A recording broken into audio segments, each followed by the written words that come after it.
ओम श्री गणेशाय नमः। जय श्री कृष्णा।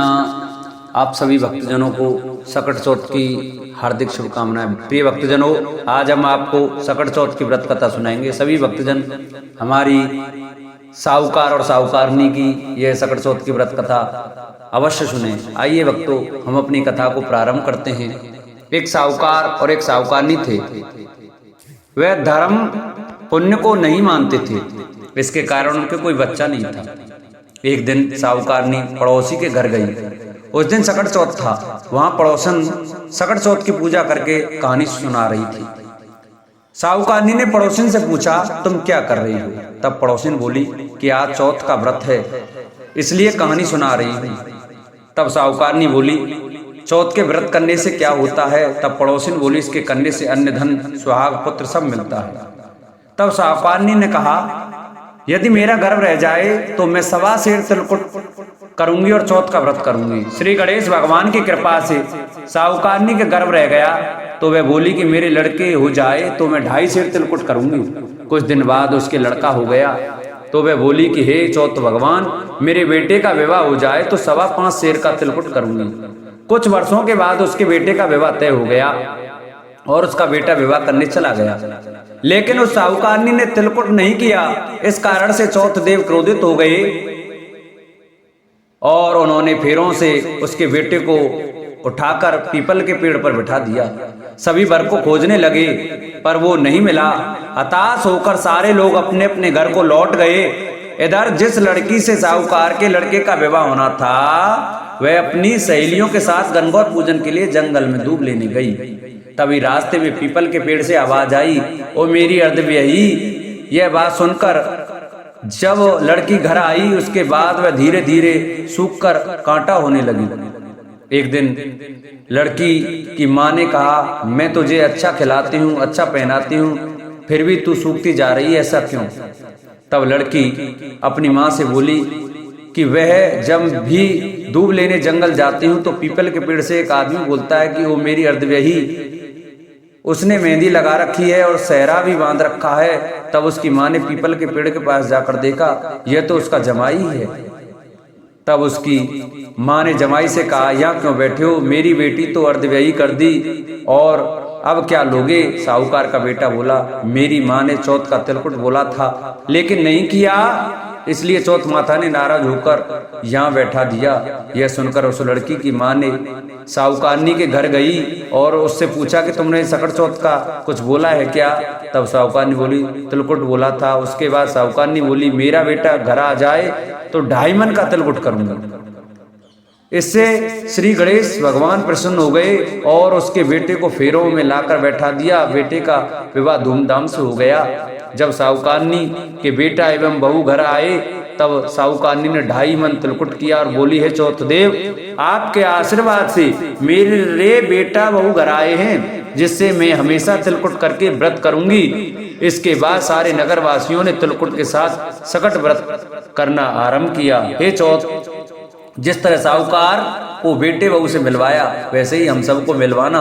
इस कथा को सुनने वालों का भला करना। बोलो चौथ माता की जय, बोलो गणेश भगवान की जय। देवरानी जेठानी वाली व्रत कथा सुनाते हैं। जेठानी और देवरानी दो थी।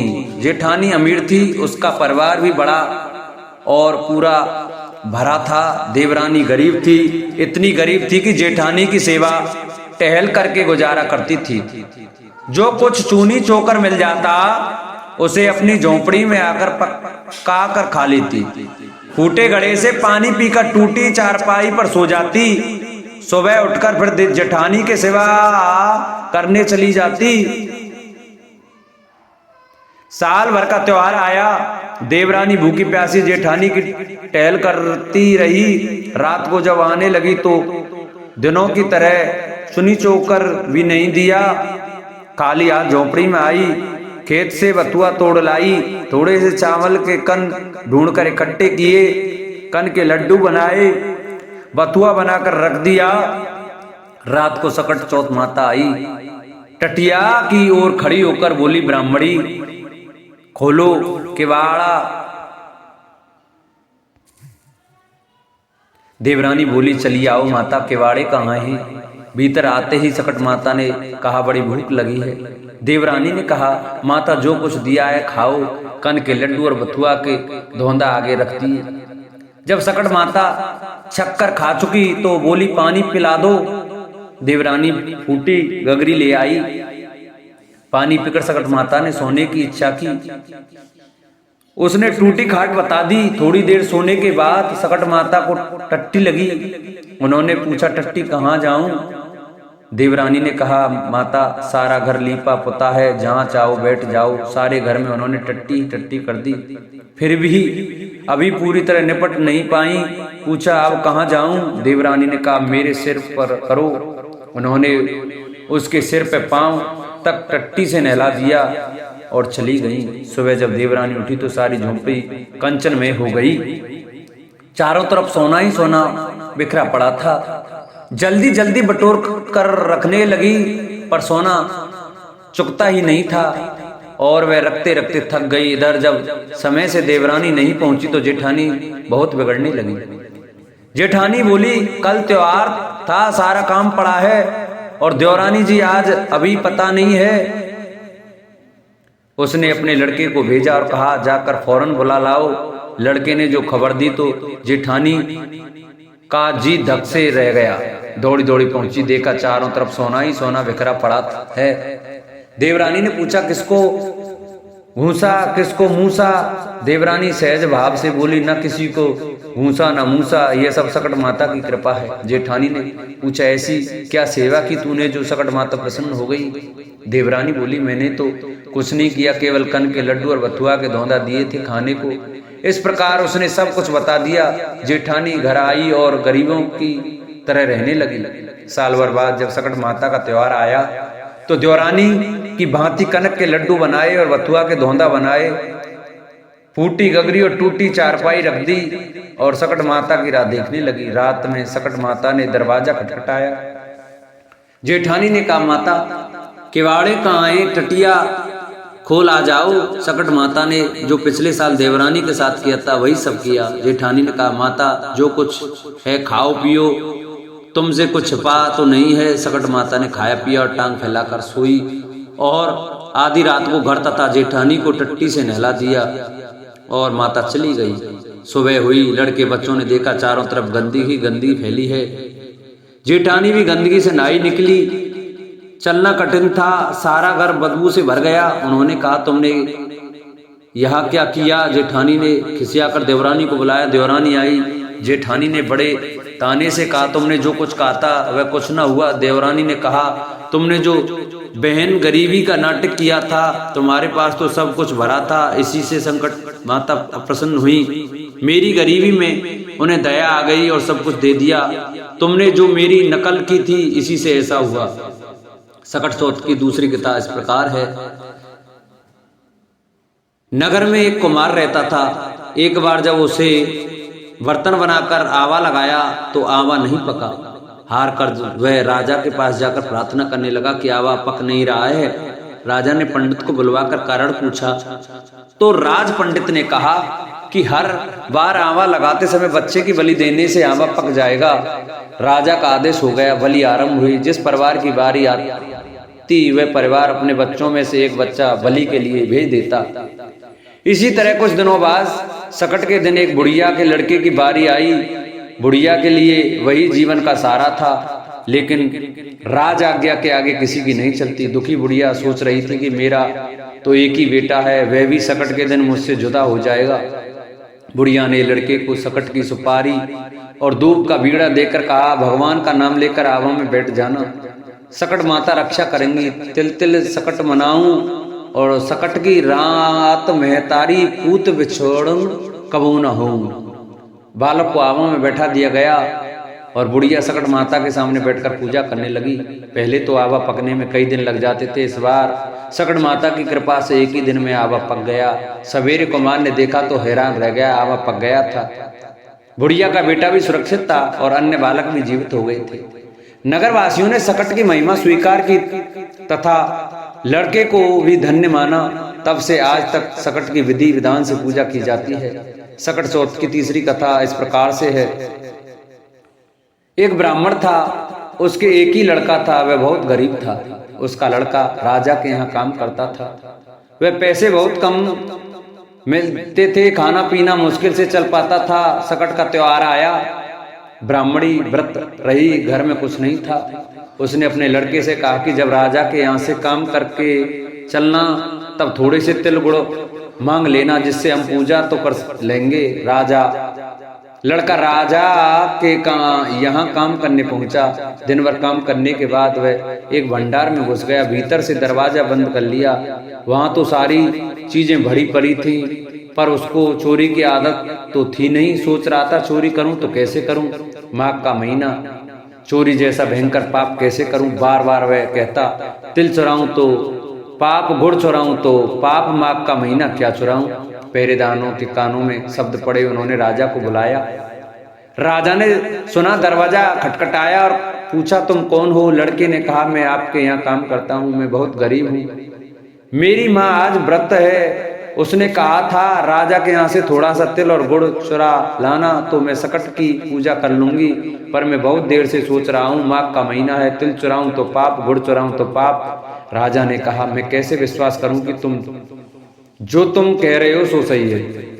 लड़के ने कहा, आप अपने आदमी को मेरे घर भेजकर पुछवा लीजिए। राजा ने आदमी घर भेजे।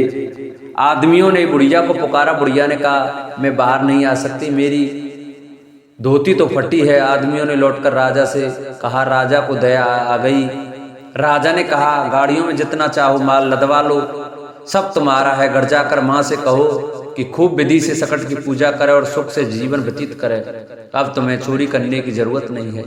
बुढ़िया के लड़के ने राजा की जय जयकार की और सामान से खूब लद फद कर घर आया। बुढ़िया ने पूजा की, सुख पूर्वक जीवन व्यतीत करने लगे। सकट चौथ माता की चौथी व्रत कथा इस प्रकार है।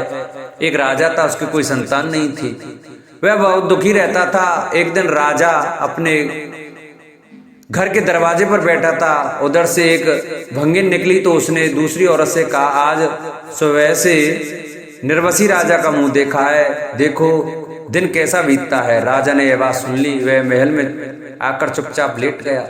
सभी रानियां आई और राजा से बोली, राजा उठिए, खाना खाइए, पर राजा ना उठा। उसने कहा, मेरा इतना बड़ा राज, इतनी रानियां, पर बिना पुत्र के एक भंगिन मुझे बातें कह गई।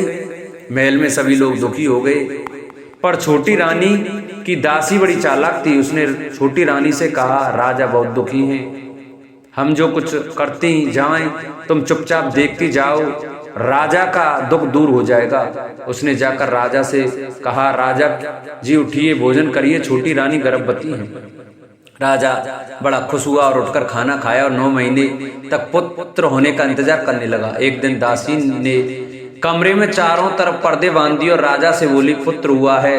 राजा ने खूब उत्सव मनाया, खूब धन बांटा। दासी से बोले, मुझे पुत्र दिखाओ। दासी ने कहा, उसके गुण खराब हैं, पसंद में देखना। छोटी रानी बड़ी दुखी थी। उसने दासी से कहा, जब राजा को तुम्हारे झूठ का पता चलेगा तो तुमको भी मरवा देंगे और मुझको भी। दासी ने कहा, रानी देखते जाइए। जब पसनी का समय आया तो राजा ने कहा, दासी अब तो दिखाओ। दासी ने कहा, राजा अब मुंडन में देखना। राजा मान गए। अब मुंडन का भी समय आ गया। खूब धूमधाम से तैयारी हुई। राजा ने फिर दासी से कहा, अब तो दिखाओ। दासी ने कहा, राजा सीधे ब्याह में देखना। राजा गुस्सा होने लगा तो दासी बोली, हाय क्या ग्रह खराब थे, तभी नहीं दिखाया। आपका लड़का है, कुछ ही दिन की बात है, ब्याह में देख लेना। छोटी रानी दुखी रहने लगी। 16 साल बाद राजा के यहाँ शादियां आने लगी। राजा ने दासी से कहा, अब हम राजकुमार की शादी करेंगे। दासी ने कहा, शादी पक्की करिए, पर मैं भी राजकुमार के साथ डोले पर चलूंगी। शादी तय हो गई, बारात सजने लगी। राजा बोला, दासी अब तो राजकुमार को दिखाओ। दासी बोली, द्वारचार में देखना। राजा फिर चुप हो गए। दासी ने एक बड़ी थाली में तिल और गुड़ मिलाकर एक लड़का लिटाया और उसको ढककर डोली में बैठकर बारात में चलती। छोटी रानी दुख से बार बार बेहोश होती जाती थी और कहती है, दासी राजा की बेइज्जती कराएगी। बारात चली जा रही थी। लोग थककर एक जगह विश्राम करने लगे। दासी का डोला एक पीपल के चबूतरे पर रख दिया गया। दासी नहाने तालाब में चली गई। उसी पेड़ के नीचे सकट देवी बैठी थी। सकट देवी ने देखा, ढोले के आसपास चींटी लगी हैं, और आ जा रही हैं। उन्होंने डोला खोलकर देखा, थाली से तिल गुड़ निकाल कर खाया। सकट देवी को बहुत अच्छा लगा, मीठा मीठा। धीरे धीरे देवी ने सब गुड़ तिल खा डाला। अब थाली खाली। दासी नहाकर लौटी, तब देखा सकट माता बैठी हैं और थाली खाली है। अब क्या था, दासी सकट माता के पैर पकड़कर जोर जोर से रोने लगी। बोली, मेरा बेटा लिया है, मेरा बेटा देव। थाली में मेरा बेटा पड़ा हुआ था, उसको तुमने खाया है। अब मुझे बेटा देवोगी तभी पैर छोड़ूंगी। अब सकट माता बड़े संकट में फंस गई। उन्होंने कहा, अच्छा पैर छोड़ो, बेटा ले लो। 16 साल का कुंवर, सुंदर कुंवर सकट देवी ने दिया। जब दासी बहुत प्रसन्न हुई, बारात दरवाजे पर पहुंची। राजा ने कहा, दासी अब तो समय आ गया है, राजकुमार को दिखाओ। दासी ने पालकी से पर्दा हटा दिया। राजा राजकुमार को देखकर दंग रह गए और बोले, इतना सुंदर था इसलिए तो तुमने मुझे दिखाया नहीं। खूब धूमधाम से शादी हुई। जब बारात वापस आई, छोटी रानी दुख से बेहोश पड़ी थी, जाने क्या हुआ होगा। जब बारात दरवाजे पर आई, तब दासी दौड़कर आई और छोटी रानी से बोली, राजकुमार और बहू का प्रसन्न करो चल के। रानी लड़की और बहू को देखकर फूली ना समाई। दासी ने कहा, रानी हम सबको पसेरी का लड़का बनाकर ले गई थी, तब 1.25 मन का तिल गुड़ का बनाकर सबको प्रसाद बांटो। सकट माता से तुम्हें पुत्र मिला है। बोलो सकट माता की जय, बोलो गणेश भगवान की जय। जिन भक्तों को हमारी यह सकट चौथ की व्रत कथा अच्छी लगी हो, वो हमारी वीडियो को ज़्यादा से ज़्यादा शेयर करें, जिससे और भी भक्त हमारी यह सकट चौथ की व्रत कथा सुन सकें और अपना व्रत पूरा कर सकें। जिन्होंने अभी तक चैनल को सब्सक्राइब नहीं किया, वो चैनल को सब्सक्राइब कर वीडियो को लाइक करें और कमेंट में चौथ माता की जय अवश्य लिखें।